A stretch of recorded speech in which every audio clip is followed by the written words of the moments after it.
Welcome to Acquired Taste Podcast. We're back. It's your boy Dirty D. It's your boy Tech Daddy. And it's Queen B. What's happening?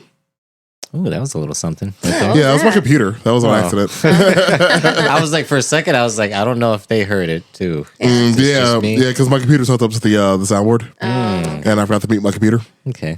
Wow. Yep. Well then. Anyways, welcome everybody to Acquired Taste Podcast. How y'all doing? What's up, guys? Indeed. Well, if you guys are new, as always, like to welcome you guys to the Acquired Taste Podcast. We are a history podcast for the most part. Mostly. Kinda.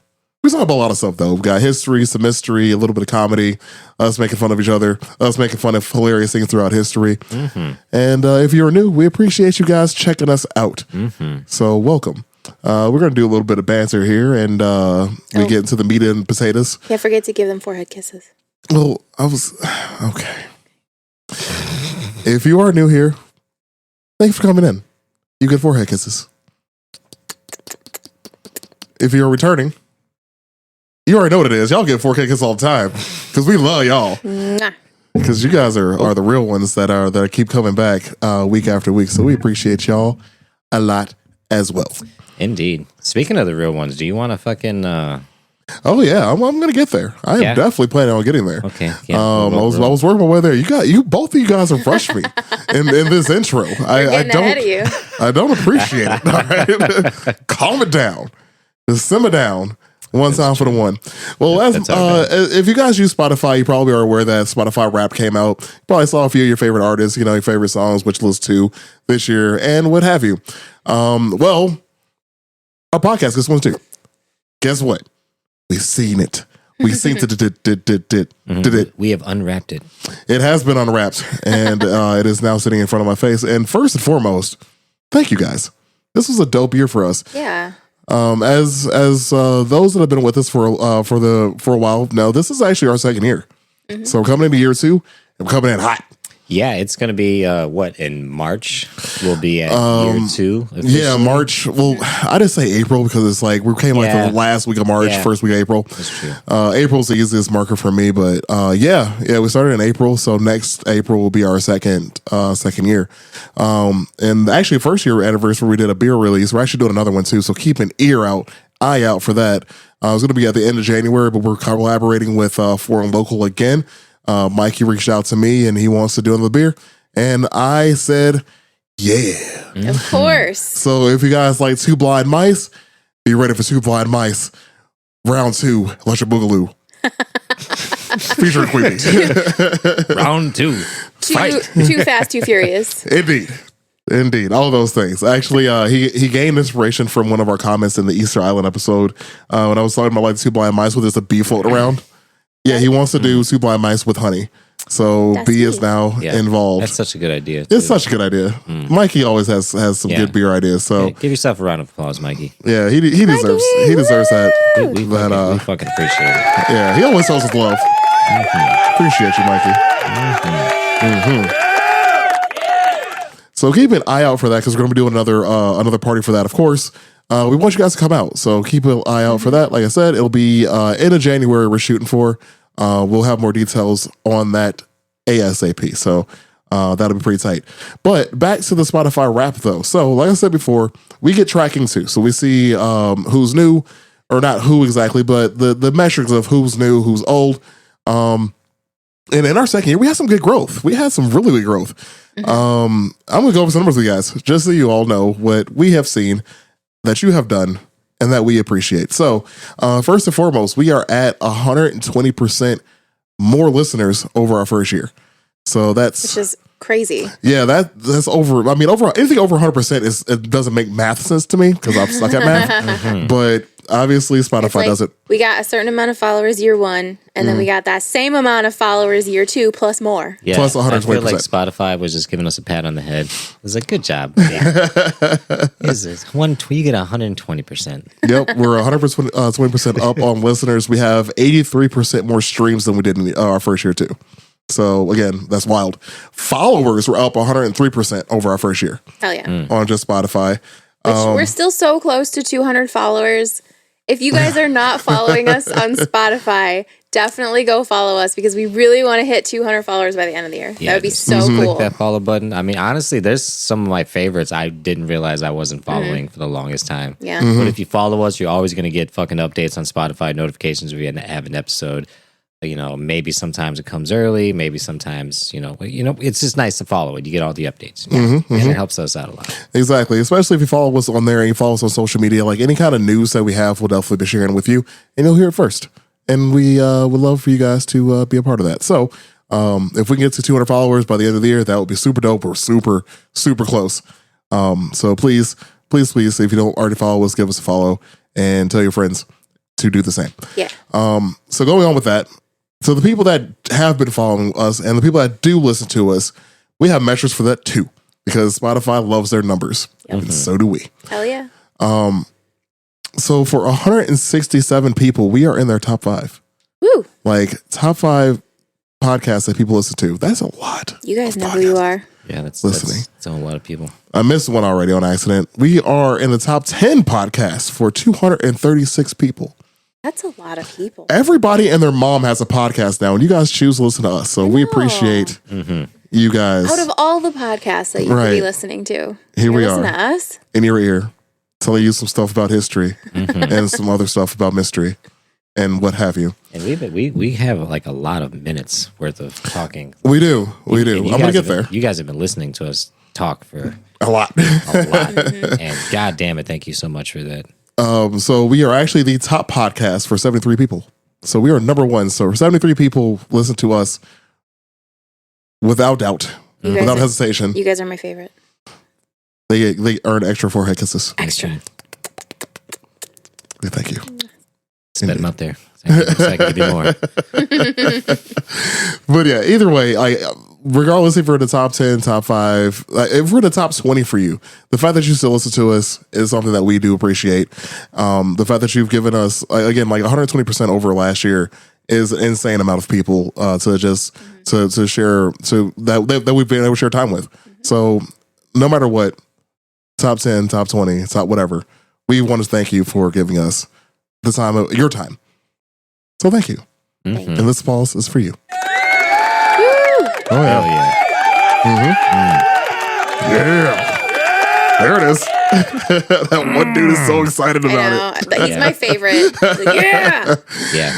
Speaking of what you were about to mention, Deej, we actually have created 2.9K minutes of content we have made in the past year. So like November to November. Minutes. What was that, Deej? You said it was like 48 hours on that? I'm going to find out right now. You got it. Yeah, 48 hours, 48.3 hours. Oh yeah, that's 2 whole days. 2 entire days of us just talking. Yeah, like if you just hung out with us and we were just nonstop talking all weekend. Like you sat there and you took it. Yep, like a champ. We thank you. Yeah, that could be like a challenge, like required taste weekend. Like, hang out with us for an entire weekend. I wouldn't even want to do that. just hit play, the 48-hour challenge. Yep. Okay, sure. I guess I'm not doing that. Like, I thought you meant like physically hang out with us for 48 hours. I was like, please don't. No. Hang out with our voices. Right. Like I don't want you cuddling with me in bed. Like I want to go to sleep. And it's crazy to think about because we've talked about this way at the beginning when we started the podcast because I think we did like 10 episodes and we were like, oh, you guys have listened to us talk for like 14 hours, or something like that, Yeah. And then Cute. It's like you guys kind of know us really good because you listen to. I don't talk to my mom this much, right? Like I don't talk to. I don't talk to anyone this much. Yeah. Well, I don't know. I talk to my coworkers like a lot. Yeah. Not me. Yeah. No. I don't know. I don't even know my coworkers like that. Like I've got like 2 people at work that I talk to nonstop. I just found out one of my coworkers has a dog. Oh, that's cool. That's pretty tight. Oh yeah. It's a good dog. Hell yeah. But yeah, Yeah. But you guys are, you guys are like family to us. You kind of know us better than we probably fucking know that you know us. We know that you know that we know you that we know us. that you know. You know. Yeah. Indeed. So yeah, we just wanted to take a moment out to. Well, I mean, we always like to take a moment to say thank you, but now we have the numbers to provide us like with the holy crap measurement of how much you guys actually do listen to us. So like I can't even fathom that. Like that's so many people are just listening to it. That's I don't know. That's such a weird concept to Like me. I don't know 73 people. I know. That's a lot of people, man. I do, but I don't talk to them that often. Yeah. I don't want to talk to them that much. Yeah. And then if I consider the amount of people I know that listen to the podcast, it's definitely not 73. So Yeah, for sure. You guys are awesome. Fuck Yeah, that's funny. Actually, I just thought about like my high school graduating class. Like, it definitely wasn't even that many. So, well, no, like the top 5 and top 10. Like, I graduated with less people than that. Wow. So that's pretty tight. So, you know, thank you again for all of that. So let's get into the meat and potatoes. What we got going on, man? What's our? As I mentioned before, we do like a little banter at the beginning. I guess this kind of counts for part of it because we want to tell you how much we appreciate you all, which we do. But we always start off with a question. Deej, you got a question for us today, man? What's up? What's happening? So when you guys had your birthday when you were kids, what was your birthday cake? What? Like when you got to pick what your birthday cake was going to be, what kind of cake did you pick? Yellow cake. Like what was your favorite shit? It was Did you yellow. have one? Did you always pick, or was it always different? I didn't really pick a birthday cake up until I was maybe like 13. Like when I was a little kid, my mom always she got ice cream cakes from Dairy Queen, and like I didn't have a choice. Yeah, that's game over right there. Yeah. Damn, I can't forget that you grew up rich. Stop rubbing it in. I'm sorry. She was just like, "This is what we're doing." Fucking nice. Ice cream cake from Dairy Queen. That's it. They're not that expensive. They're like $20 or something. Yeah, I think it's like almost like 30. Yeah, depends on Like the size maybe- that you yeah, get. If you get like the smaller round ones, they're not as expensive. Yeah, okay. worth Must be fucking nice. I make my own birthday cake now. Well, yeah, because your life went in reverse. We're supposed to start from the bottom. Now we're here. But yeah, Sorry. no, I when I turned 13, I got my first like really like fun cake. My aunt made me a tie-dye cake, which she basically took a bunch of vanilla cake batter and like dyed it rainbow colors and then swirled it and made it look all tie-dye and cool. And I was like mind blown. Hell yeah. You make some pretty wild cakes now, though. Yeah, I think that was probably like the catalyst. That's what started it all? For my love of making cool cakes. Yeah. You were like, how'd you do that? How'd you do that? Well, I remember like it was what was it, Melita's birthday party? Yeah. You made her like that geode. Yeah, I did cake. a geode cake for her. And it was delicious. Oh, wow. It was cool looking and it was tasty. Did you see the geode You cake? never saw a geode I cake? don't think I did. Hang on. All right, we're gonna work on that. We're gonna do that separately here. But I did just this past weekend. I did my cousin's first birthday cake. My baby cousin. I do them for like friends and family and stuff. It's fun. Yeah, it's so fancy. Yeah. Really cool. Yeah, mine was just basic though growing up, and I had a yellow cake was my thing. Can we do a required taste cake? A required cake? A required. Required cake. Oh, maybe we do that for our anniversary. Hell yeah. Ooh. Yeah, for people that come out to our anniversary, get a taste of the required taste. Oh man, that's a great idea. Yeah, look at us. Us doing things. Coming up with stuff.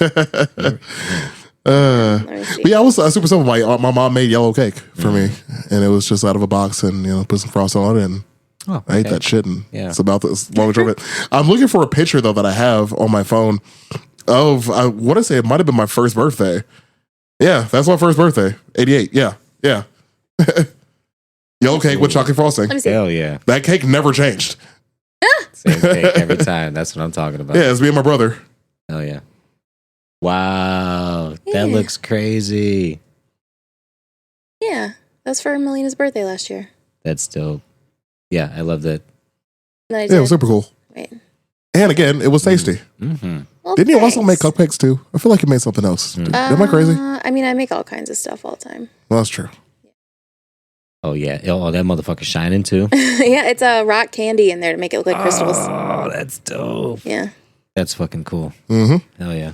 Yeah, hidden talent Bravo. that you didn't know that B had. Bravo. Thanks. Making these fancy cakes. Hell I yeah. did, like, this is the one I did for my cousin's baby shower. Ooh, shit. You guys can see these on my Instagram. If you guys follow me on Yeah. Instagram, go follow me. I'll accept you. That's like that one show where it's like, is it cake? Oh, I love getting high and watching that shit. Oh, I love that too. So- I love that show. Oh, that looks so good. so Deej, what was your childhood? So when I was a kid, I didn't like sweets too much, or even candy for that matter. I know it sounds kind of odd, but I just wasn't for it. Even like during Halloween, we'd get candy, and I would kind of ruffle through my favorites, and most of it I was like, don't want it. You're the one kid who liked the apple the old ladies gave out. Yeah, green apples. I fucking green apples heavy, you know. But yeah, so I never liked like a lot of frosting or anything like that. So like I learned of an atomic cake when I was like 6. Oh, atomic cakes are and good. I was like, that's fucking dope because it's just got a bunch of fucking fruit in it. Yeah. And it still tastes like a cake a little bit, you know, but it's got a layer of strawberries, bananas, and then the chocolate, vanilla, all that shit. My uncle's favorite is the eclair cake. Ooh, Those are really good. Those are super good. Never had one. Sounds interesting. Yeah. Yeah, you can't go wrong with an atomic cake, though, especially if it's like a birthday party. Like, if you don't like one of the layers that's in there, just fuck off. Get out of my birthday party. You know? You're not invited. Well, I went the opposite way. I actually don't like sweets as much now. When I was a kid, I loved them, but as an adult, I'm like, Yeah, it switches for me. And honestly, now I'm not a big like chocolate guy, but it depends on the circumstance. Because maybe if it's like late at night, I want a little sneaky snack. You know, watch my YouTube conspiracy stuff. Oh yeah, for you sure. know, I'll fuck a dog down a candy bar or something like that. You know, I think I have a candy bar in my purse actually. Keep that thing on you. Yeah, keeps that thing on me. Just in case shit pops off. Right. Here, it's for emergency. My blood sugar. Oh, hell yeah. Oh, my God. Wait, does it say thanks a million and it's like so? Yeah. It was, okay, so the theme of my baby cousin's first birthday party was Notorious ONE. Oh, my God. Yeah. Clever. Cute. I thought it was funny. Wow. I liked it. All right, so I'm gonna just dive into this. Episode. So, obviously, we try to keep our questions at the beginning of the podcast kind of themed towards what we're actually working on today, and or for the episode itself. And today, we got a good one. Yeah. We got a good one because I didn't know about this until you told me. Whatever day that was that we talked about this. Yeah. Yeah, I was hanging out with Val, and she was just like, no, it was in the morning. We were just drinking coffee, and she had her grandma's cookbook on the table, and it's a Betty Crocker. Was it the Betty Crocker cookbook? Yeah, it was from yeah. It was a 1988 or Betty Crocker picture cookbook. Yeah, it was the Betty Crocker picture cookbook, and I was like, "Oh, this is cool as fuck!" And it had bookmarks in it from when her grandma used it in 1988, That's and amazing. all the bookmarks were like coupons for fucking stores, you know, and grocery stores. Well, I think like every woman had that cookbook. I'm pretty sure my mom does. Yeah.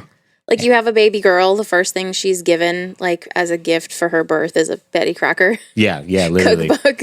Yeah, it was I'm pretty cool. sure growing up we had one. I'm 90% sure we did. It's like a mustard yellow color, and then it's got Betty Crocker's like signature fucking, you know, their portrait logo on front, and then it's quite literally like you would just imagine a 50s kind of like just cartoon pictures, detailed how to make all this stuff.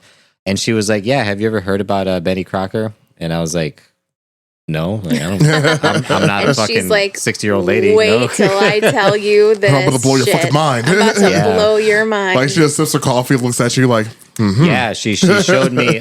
Dark History did a really cool dive on it. Yeah, so did Bailey Sarian. Yeah, Bailey. That's the same thing. Dark History. I think Dark History is the podcast. That's the name of her podcast, isn't it? Okay, yeah, that's the name of her podcast. I never really paid attention to that. I just, Yeah, sure. She showed me that, and I was like, wow. And I just kind of looked around, and not a lot of people had talked about it besides Bailey, you know? And I was like, yeah, that'd be kind of cool to fucking dive into. Yeah. So we're talking about Betty Crocker and how that woman is not real. It's fucking Betty. Well, you just blew my intro. It just blew my mind. You just blew my whole intro. Oh, you had one? What was your intro? Go ahead. My bad. All right. So my intro. Thank you, Chat GPT. 1945. Betty Crocker was on top of the world. She was the host of her own daily radio show. She was helping thousands of women feed their families on a shoestring budget while empowering them to stay positive and productive during some of the nation's most trying times. She was named Fortune magazine's second most popular woman in America, the first being First Lady Eleanor Roosevelt. Unfortunately, the same year, another Fortune magazine article decided to expose her. Betty Crocker was a crock of shit. That's crazy. I wrote that joke. Did you? I wrote that joke. Get out of my head. I was going to be like, oh, God, both Betty of you. Crocker shit. Get out of my head. The both of you. That's what I'm talking about. Literally, I wrote that down. That's the only thing I wrote in the notes in my phone. Because I was like, I got to remember that one. That's funny. Oh, man. Yeah. No, she was. She's a fraud, a fake, a phony. Mm-hmm.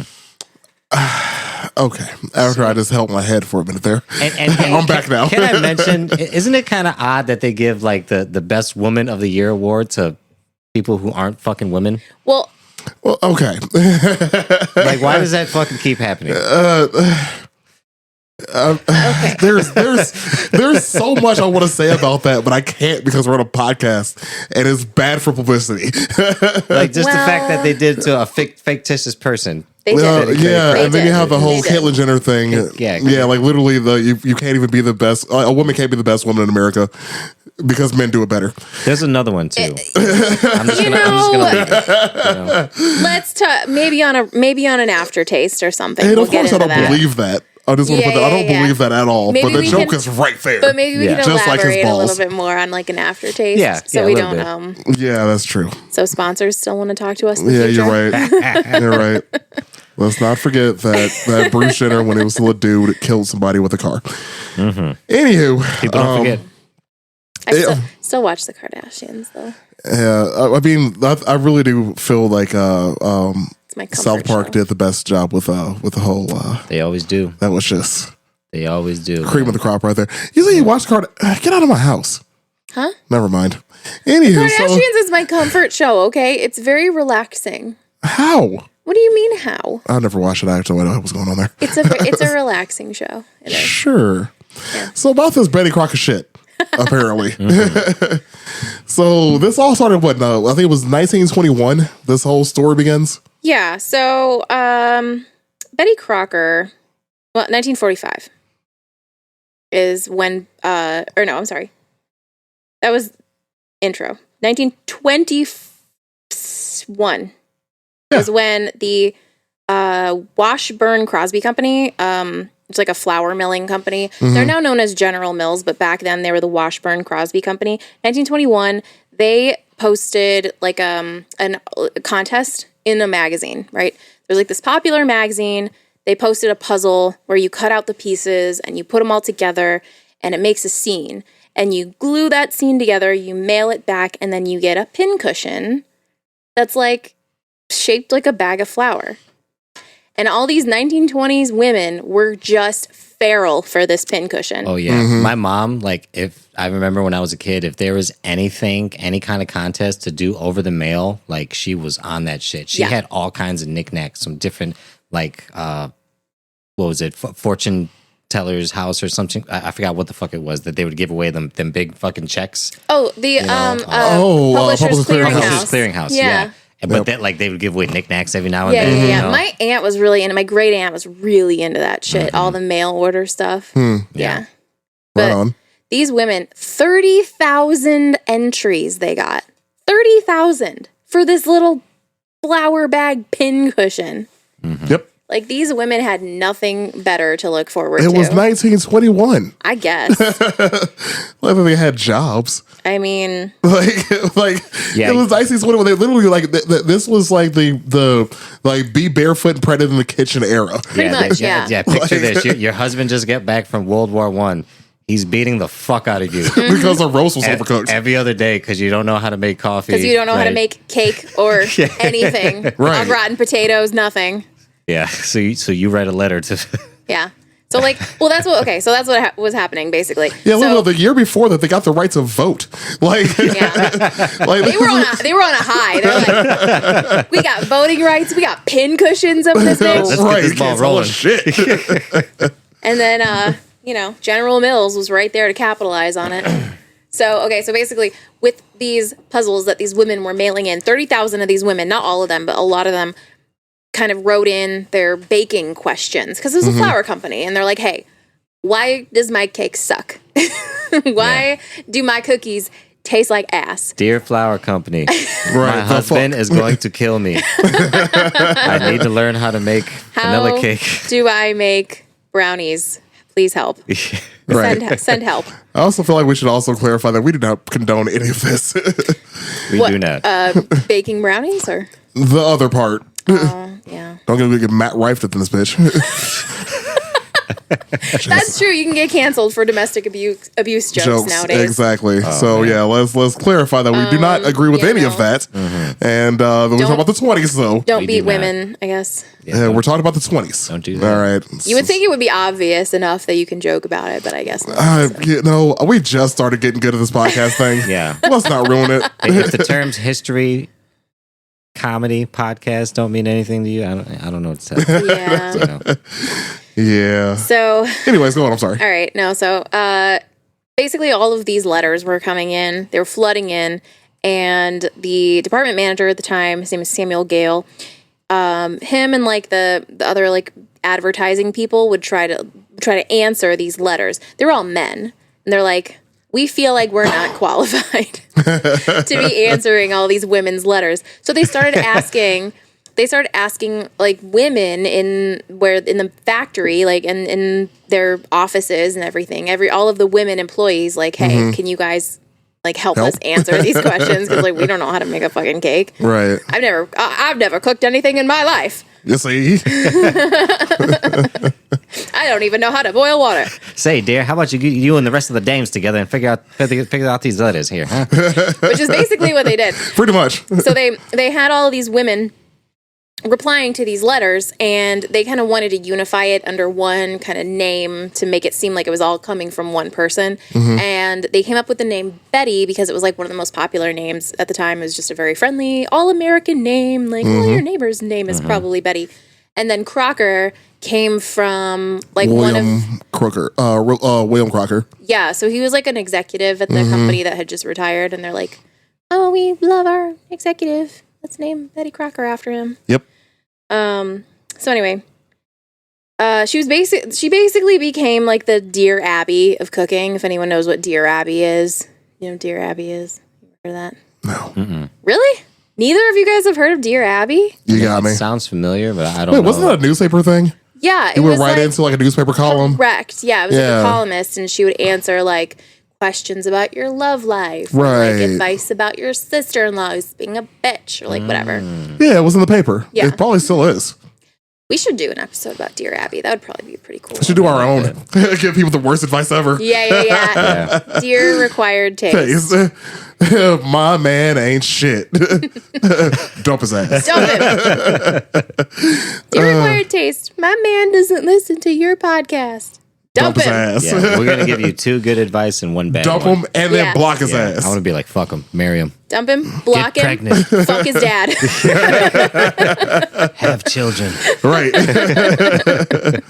That's great advice. You know, it was actually kind of funny because like there was a clip that like this reminded me of a clip from I forgot what TV show it was. Like not West Wing, it was some other political blah blah blah blah. Anyways, but the president calling the Butterball hotline for tips on making a turkey. Well, that exists though. That actually is a thing. Like you can call Butterball and they will help you. Well, you can still cook turkey. You can still call Betty Crocker. Oh, that's interesting. Yeah. Hell yeah. She ain't even real. You can still call her. I mean, you know, AI and shit. Yeah. But oh god, Betty Crocker's an AI. Betty Crocker.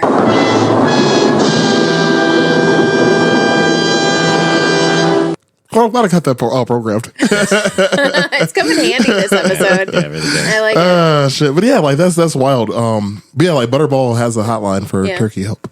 I mean, I would think that that's probably a good idea because Turkeys are challenging. they really are. Like for something that so many people make every single year, it's like, get it together, turkeys. I've only made 2 in my life, and they were okay. They weren't great. I wouldn't write home about it. I just can't. I have a hard time like taking the guts out. Oh, I don't like that part. it's gotta shake. It kind of freaks me out. It's gotta. No. Yeah. I'm not going to do that. Just get in there. Not going to do that to the turkey. Just get your fist in there. Oh, God. Just a whole hand and just kind of. It's like a light bulb. I'm uncomfortable. I can feel the tension building right now. I'm going to go, guys. Yay. You guys can finish the episode without me. Like one less person in my house. DJ, you're next. Yeah, good luck, buddy. You're right. Yeah, you're right. Anyway, so Washburn Crosby had a contest among all of their female employees for the signature of Betty Crocker. They're like, submit your best signature, and whichever one we like the best, you win. I don't know. Yeah, like what was a prize? I don't know. I never saw it written down anywhere. I couldn't find anything to say that there even was a prize. Right. It was probably just like, I don't know, you get living wages today or something. No. You get an extra 3 cents on your paycheck. Paying women a living wage? That's not a thing. Absolutely not. That's not a thing at all. How dare I? I say sarcastically if the internet cancels me. We'll give you a brand new Betty Crocker pincushion. Yeah. They're like the ones making the pincushions. Yeah. Yeah, right? So the one who ended up actually creating Betty Crocker's iconic signature, her name was Florence Lindbergh. Lindeberg. Yeah, it looks right. Lindeberg. Yeah. Okay, so basically this became like a huge thing. Like women were writing in all the time and they were getting actual responses from somebody named Betty Crocker. And they're like, that's a really trustworthy name. And look at her signature. It's very trustworthy. We're going to do everything this lady says. So this kind of explodes in popularity. And then the company, Crosby, what is it? Crosby, whatever. Washburn Crosby. Washburn Crosby Company. Washburn Crosby. I'm just going to call him General Mills. General Mills buys a local radio station and decide to put Betty on the radio. Yeah, because wasn't it back then like it was taboo for a woman to not know how to cook and clean? Oh, yeah. So like if you didn't know how to do the basic like run the household income, laundry, cleaning, cooking, you were basically fucking like less of a person. Well, yeah, who's going to marry you? Yeah. How are you going to find a good man? It was also kind of shameful at the time to like ask for help, because women shouldn't need help. They should just know how to do that automatically, There's they should come out the birth canal with a broom in their hand or whatever. Yeah, literally. Like if you ever YouTube old commercials from like the 50s or when TV basically first came out. Those are hilarious. Yeah, the politically incorrect one. There's like a Goodwill commercial when like this girl gets a flat tire and in the background, she's driving in the night, she gets a flat tire, she's standing outside like all frantic. And he's like, when there's no man around. Oh, you showed me that before. You have Goodwill. And it's like a commercial for a Goodwill tire. And then there's another one where like, it was Goodyear. Yeah. And then there's another one where like this husband is like drinking coffee and he spits it out. And he's like, good Lord, Helen, this is terrible. Yeah, I've seen stuff like that. And she spends the whole day, the rest of the commercial, trying to figure out. It was like a Folgers commercial or something like that. Yeah, she goes to the store like frantic as fuck. Yeah. And comes back and he's like, oh, I guess I won't divorce you now. Like it's fucking brutal. Yeah, it really is. Brutal. There's like entire videos narrated by a man instructing women on like how to undress. And like how to put your clothes on and how to put your makeup on and what to wear while you're cleaning the house. And like all these crazy fucking I would not have lasted. I'm gonna tell you that right now. Oh, you would have been burned as a witch immediately. Yeah, that's true. They would have. They would have burned me at the stake. Because they expect you like pretty much after you're done with high school, I assume. Yeah. Like there's no more education for the women. Like you have now. Like going to college was a very rare thing. So I was actually this was just reminding me about Amelia Earhart because I'm like I know she was alive around this time period. So I'm like, what was she doing when this was going on? Yeah. Well, this was the 20s too, so a lot of women didn't even go to high school. Especially in rural areas. Well, it was just like you're born, you learn how to read, and that's all you need. you know? Yeah, you take like home ec. Yeah. And once you finish that, they're probably like, you're good to go. Yeah. Can you read a recipe in a cookbook? Then you're set. You're good to go. Yeah. Can you figure out fractions so you know how much flour to put in this cake mix? Cool. And not the metric system, the other one. The imperial system. Yeah. This is America. All right. So the first voice of Betty Crocker belonged to a home economist named Marjorie Husted. Now, Marjorie Husted was basically hired to like run this whole operation. All the women who were like answering these Betty Crocker letters, she was kind of, it became its own department, and she was hired to be like in charge of it, right? Marjorie Husted was Betty Crocker. Like, she took this whole thing and elevated it to the next level. She made Betty Crocker like what it was at the peak of its popularity. So Marjorie was the writer and the host of the show. She was the voice of Betty Crocker. During the Great Depression, the show would offer tips and advice to women on how to save money, make dinner on a budget, ways to like, you know, use coupons and stretch the food that they had. And basically like women were having a hard time because no one had any money.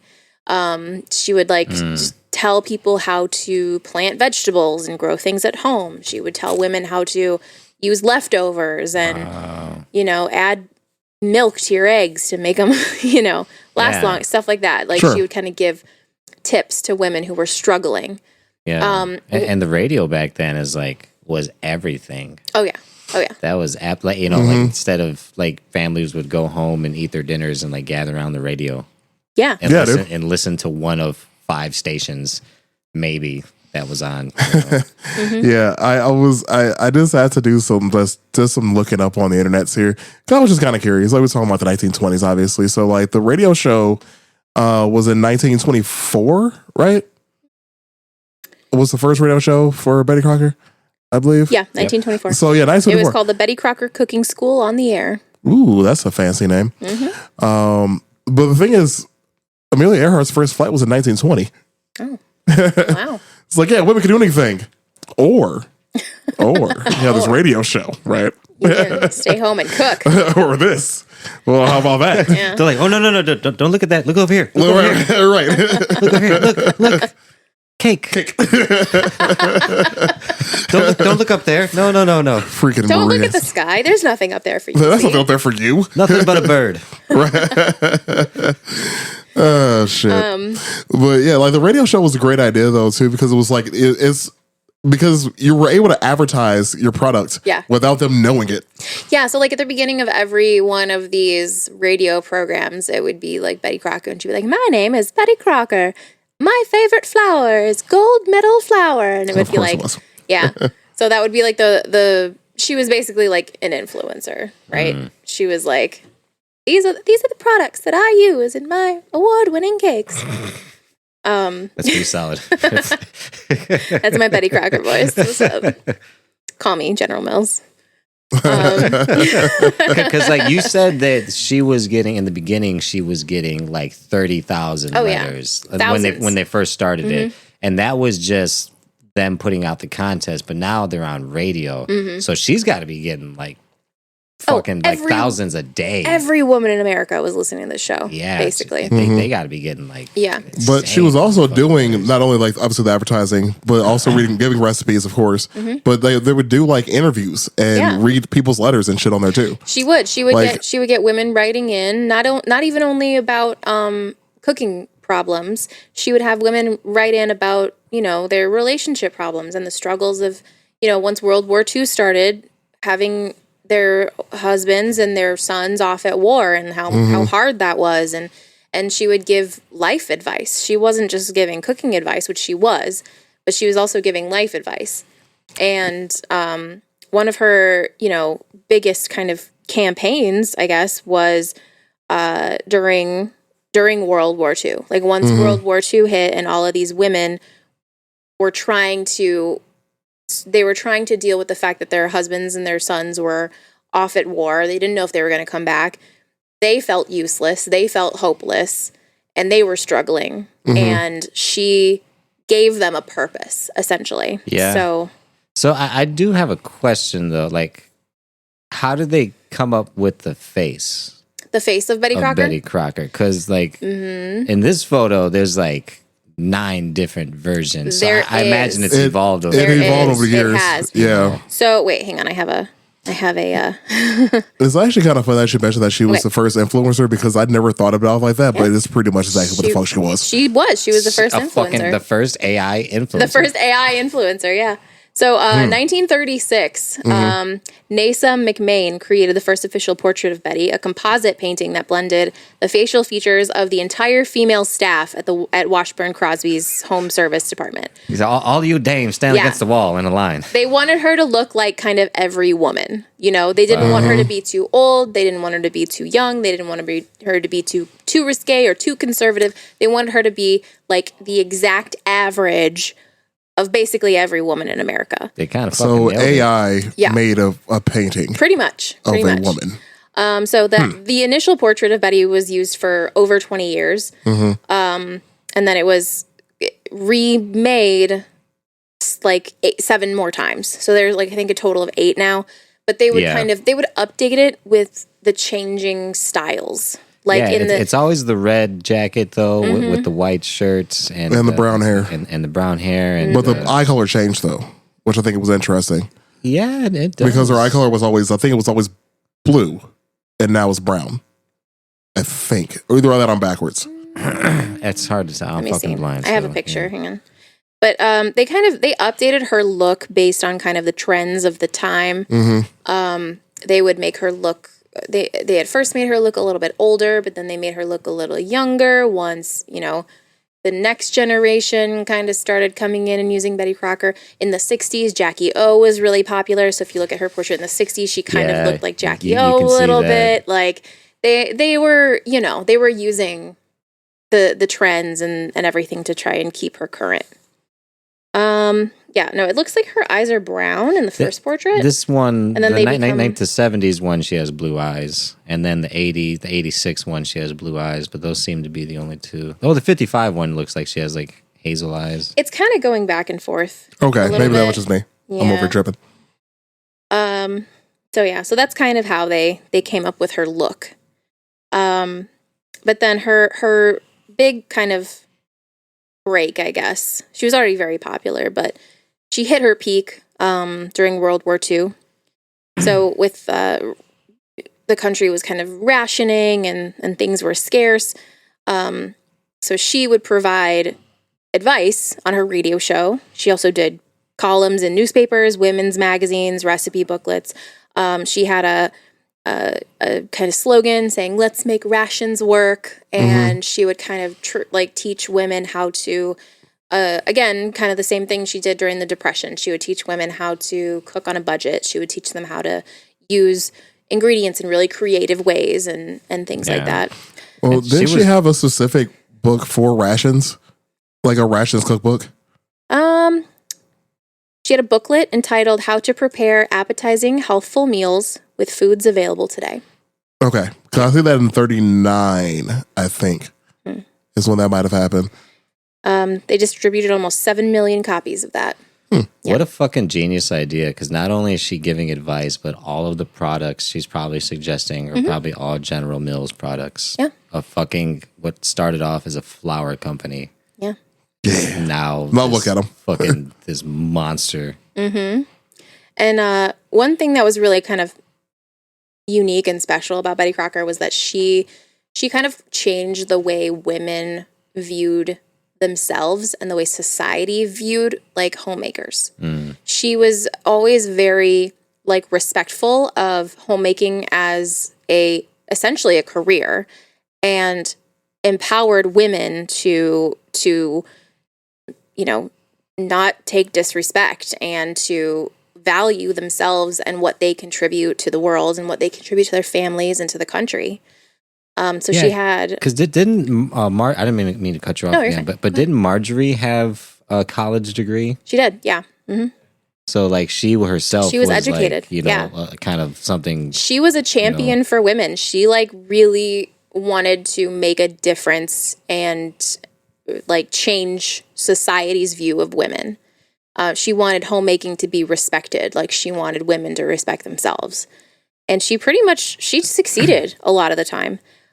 She created this thing called the Betty Crocker Home Legion, which is pretty cool. So this started during World War II. The Home Legion was it was dedicated to good homemaking for a better world and greater recognition for good homemaking. It began in the fall of 1944 through the Betty Crocker Radio Cooking School. You could join a legion of registered homemakers in the Betty Crocker Radio Cooking School. Once Betty received the membership application, you just send out these membership applications. She would receive the membership application. She would send back a homemaker's creed, which was like a list of ideas and beliefs that members held to, and then you could hang it up in your kitchen, which I actually have a picture of it right here. We're going to read some of these. It's like the He-Man Women's Hater Club, but the opposite. Pretty much. So the homemaker's creed of the Home Legion. I believe homemaking is a noble and challenging career. I believe homemaking is an art requiring many different skills. I believe homemaking requires the best of my efforts, abilities, and my thinking. I believe a home reflects the spirit of the homemaker. I believe home should be a place of peace, joy, and contentment. I believe no task is too humble that contributes to the cleanliness, order, health, and well-being of the household. I believe a homemaker must be true to the highest ideals of love, loyalty, service, and religion. I believe home must be an influence for good in the neighborhood, the community, and the country. This is sounding very cultish. A little bit. It's a little culty. It's a little culty. It's a little culty, but it's also like giving these women kind of affirmations. Like, what I'm doing is important. Like, my man is off fighting for the country. What am I doing? This is what I'm doing. Yeah. I'm taking care of my home. I'm taking care of the kids. I'm contributing. I'm still contributing, even though it's like the idea at the time was like, oh, silly homemakers, silly wives, just doing their silly little things at home, making their silly little cakes. This was kind of like, what I'm doing is important. And Marjorie really wanted to like get women on board with this kind of belief system. And she did. She really succeeded in a lot of ways. You know, I was thinking about that, and it makes sense now that you're talking about it, because eventually she was found out, right? Yeah. That it wasn't a real person. Oh, yeah. But people, it like didn't even deter people. People because, didn't even care. Yeah, she had already created that presence. Like she had already like made that kind of bond, you know, and yeah, so you know, it didn't matter at that point. So she was named, where is it? Yeah. In 1945, Fortune magazine declared Betty Crocker the most popular woman in America, right behind Eleanor Roosevelt, like I said earlier. And then that same year, the other article came out, same magazine, which is weird, but whatever. Same magazine outed her as being fake. But like, it really didn't affect the brand at all. Like, she was still very popular. Like, 4 or 5 years after that, the cookbook was published? And it sold like 17 million copies. It was like the second best-selling book behind the Bible. Oh, shit. Yeah. That's kind of fucking crazy. Yeah. So people knew that she wasn't real, but they didn't care because of like how much she helped them. That's the exact same thing with the Bible. I mean, at least one can tell me how to cook.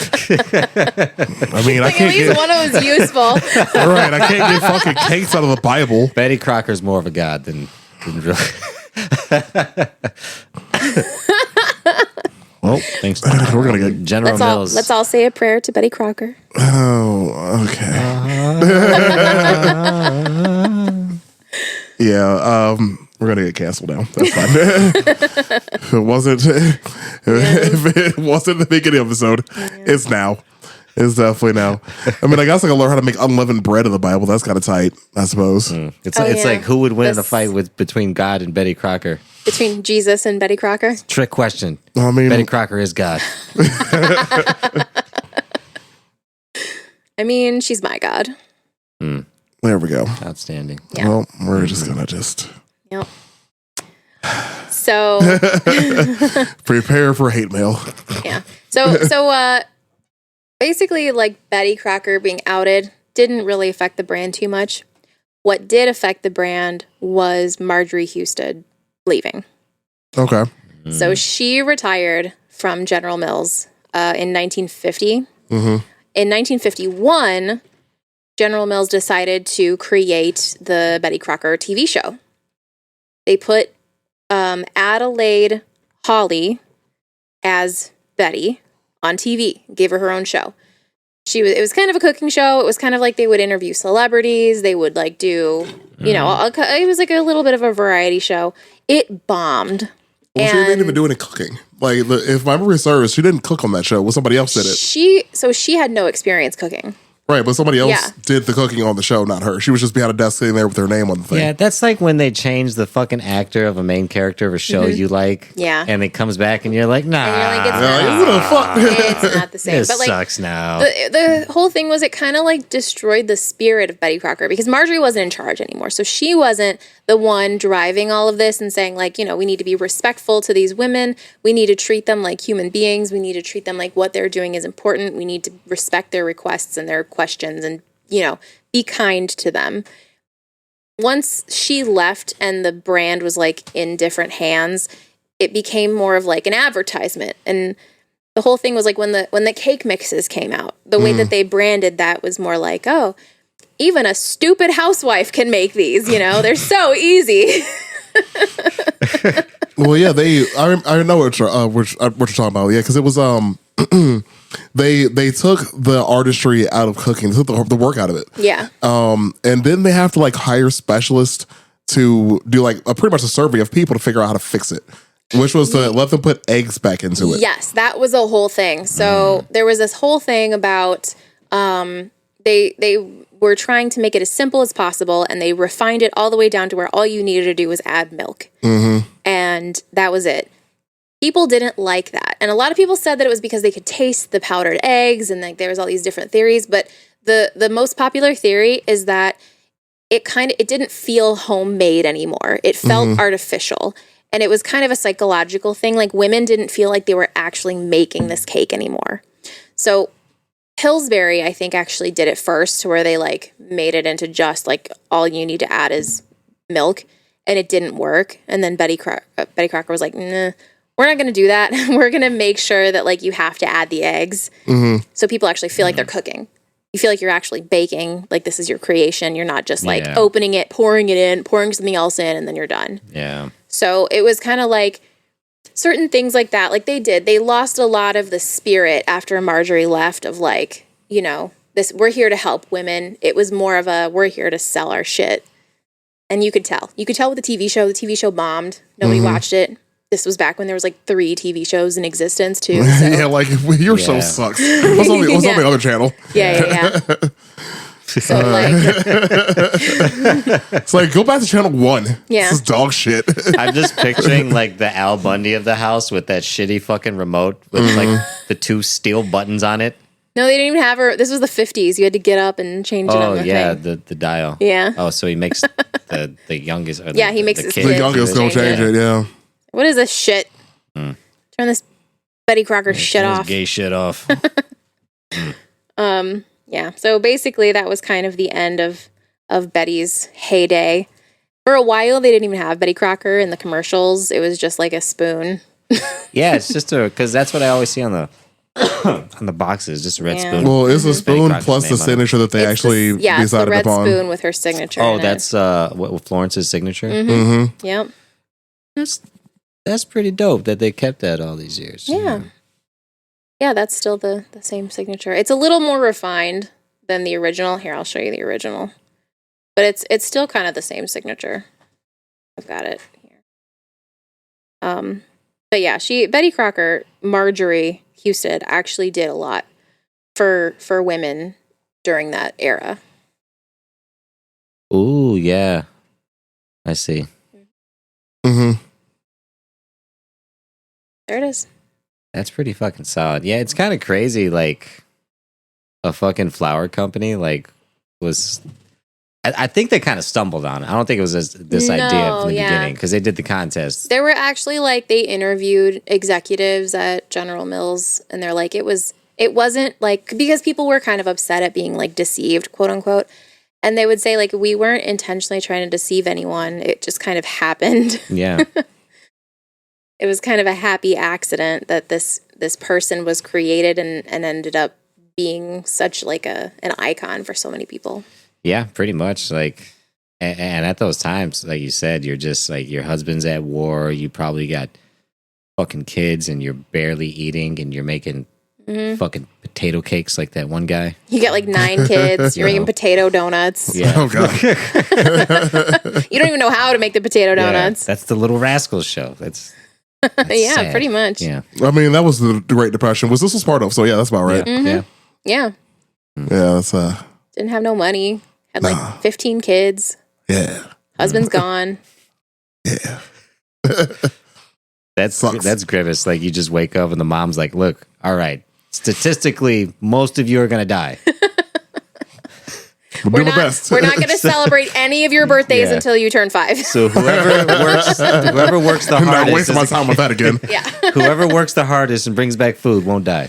Yeah. Well, I mean, it's crazy because if you think about like the women doing this back then, it's similar to women now that, you know, like their husbands were at war, so they had to work at the factories. They were working at factories all day.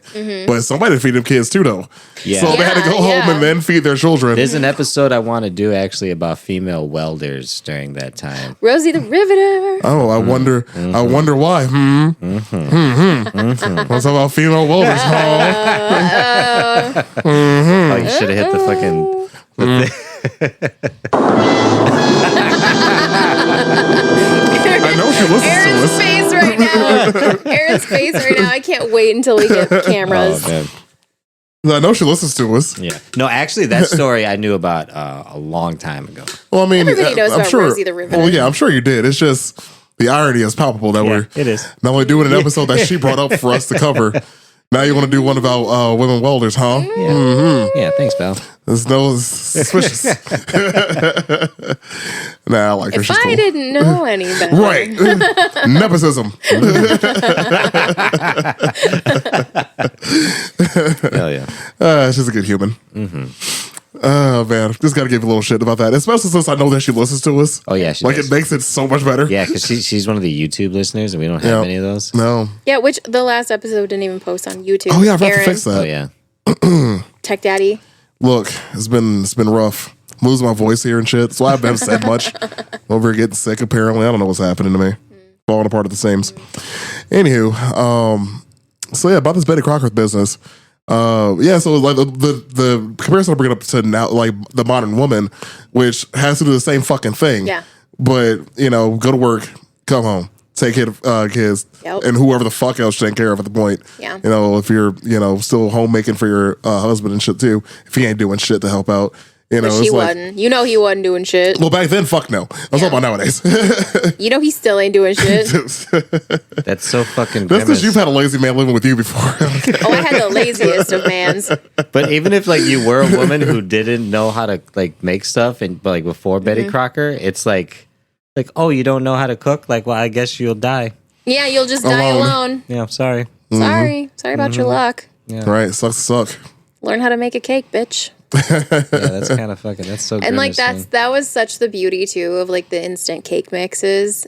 Like their slogan was a perfect cake every time you bake. Which is so true. Like when you think about those cake mixes, it's like if you followed the directions, you're gonna get a cake. You're gonna get a kick on that. For sure. You know? And it's like it's such a time saver. You don't have to measure out all the ingredients, all that bullshit. So Yeah, because that's how it is, right? Like baking is precise. oh yeah, it's Yeah. pretty precise. That's why I mean, I don't there's a do it. little bit of things. Once you know more about baking, you know what you can substitute. You know what you can take away, what you can add more Yeah. of to make it different. You know the effects of things. But when you're first starting out, you have to follow the recipe to the letter, or your shit's gonna like explode. Yeah, That's why I don't bake. Yeah. yeah. Like I was. That'd be a terrible wife. I was helping Val. I was helping Val the other day. You would be a trophy wife. She told me to do like Accurate. a cup of water, and I filled up the cup, but it wasn't all the way to the end. And like I gave it to her, and she looked at me. She's like, "I said a cup." I was like, "What?" She's like, a cup, bitch. Probably Don't just you know flicks what to a the cup We're at a is? fucking stalemate here. Then I don't know what's happening. Just like, like it hits you in the forehead. You're the one getting beat. Somebody doesn't listen to Betty Crocker. Right. He's the abused one at home. I'm the one writing Betty Crocker. Right. Dear Betty. This bitch. Please help. I'm scared. What is a cup? Right. What is a cup? You're my only real friend. That's depressing. That's a good one. She called me an idiot today. I think I deserved it. I don't know why I just thought about Forrest Gump for some reason. I just took me someplace. Good movie. 10 out of 10. Took me someplace. Except for fucking Jenny, that bitch. Oh, fuck Jenny. Fuck Jenny. Yeah, she. Or don't because of the whole AIDS. But you know, We literally said this exact same thing last week. that's fine. Don't fuck Jenny. She's got AIDS. Yep. that's okay. Yeah, if there's Jenny in your life, don't fuck her. No. No, just don't. Yeah. Don't do it. Just don't. Do the opposite of that. So yeah, there's that. Yeah, so that's the story of Betty Crocker and how Betty Crocker's a crock of shit. And she still was an icon.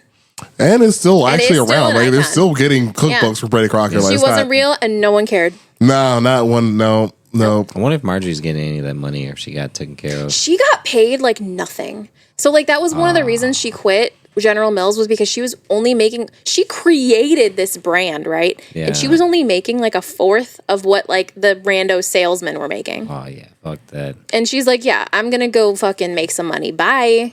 And then she won a bunch of awards. She won the advertising of the year award. She won all these accolades and awards afterwards. Okay, so at least she kind of made it out on top. She did. Yeah. She went on to start her own company and write a bunch of books and do a bunch of really cool shit. So Nice. Okay. Well, at least she had a happy ending. yeah, That's good. for sure, for sure. That's good. Speaking of Wendy's, anything else? Got anything else? We covered it? We got it? Nah, I kind of want some cake now, though. So I don't have any cake here. I have cake at home. I'm okay. Of course you do. Of course. That's I always makes have sense. cake. Some beautiful cake is Right? Just chilling. No, it's like she was making one and she fucked up one thing. I was like, well, mine now. Yep. Oopsie. I literally have two, because for my cousin's birthday, I always make a backup. I'll do however many layers I'm making, and then I'll have backups in case anything goes wrong. So I have basically 2 layers of a whole ass cake in my fridge right now, and I've got the buttercream, and I've got everything. I could make a whole nother cake right now. I've got all this stuff in there. It's fantastic. You're not doing too bad then. Yeah. Because normally your life makes me sad. But today you have cake. At least I have cake. But at least you have cake. Yeah. Let's all be thankful for that. Let's all thank Betty Crocker. That's why you got fucking Our ghosts Lord in and your house Savior. and shit, man. Well, she has a ghost in her house. She has a freaking cricket portal, which is now a snake portal, apparently. This bitch has Yeah. cake 24/7. Of course I'm haunting this house. That's where all the cake keeps going. That makes The sense. ghost is eating it, man. No, literally. Okay, so the weirdest thing, and this has happened once before. So the other day, and I'm really, really obsessed about making sure all of my curtains and everything are shut at night. I will not go to bed if any of the curtains are open. I'm so obsessive about that. I get it. Cannot sleep if the curtains are open. And I've got a 2-panel curtain on my sliding glass door. That's where I let Gizmo out. If I let Gizmo out at night, I open it to the left, just enough for him to go through the door. Open the door, open the curtain a little bit, let him run in and out, Sure. close it, go back to bed. So a couple nights ago, I woke up. The curtains were wide open. I was like, what the fuck? And they were open from the middle, which I don't do. I don't open them from the middle. Yep, poltergeist. I feel like everybody listens to our podcast just like, what the hell is her life? Yeah. If anybody wants to do a fucking the sage shit, Exorcism. That too. Brady out Exorcism, here. Yeah. some sage, Yeah, something. open all the windows, do a cleansing. I do sage all the time. I smudge my house. Need to do I do more. cleansings. I Do do it I do extra. cinnamon through You my call door. Ghostbusters, goddammit. Yeah. Yeah. Something. But Well, on that depressing note, anyway, as per usual, we thank you all for listening to our Quiet Taste podcast. Like I said at the beginning of this episode, we do appreciate all of the love we've been seeing on our Spotify Wrapped. That was really cool. Yeah. To really just to see exactly where all of you guys are listening to us from, and the amount of people that listen to us. We really appreciate it. yeah. So if we're on your Spotify Wrapped, put it on your story and tag us, and we'll share we'll it, like it. tag us. Yeah, it'd be dope. Yeah, that'd be really cool. And speaking of cool, that would be cool. Thanks, guys. Bye.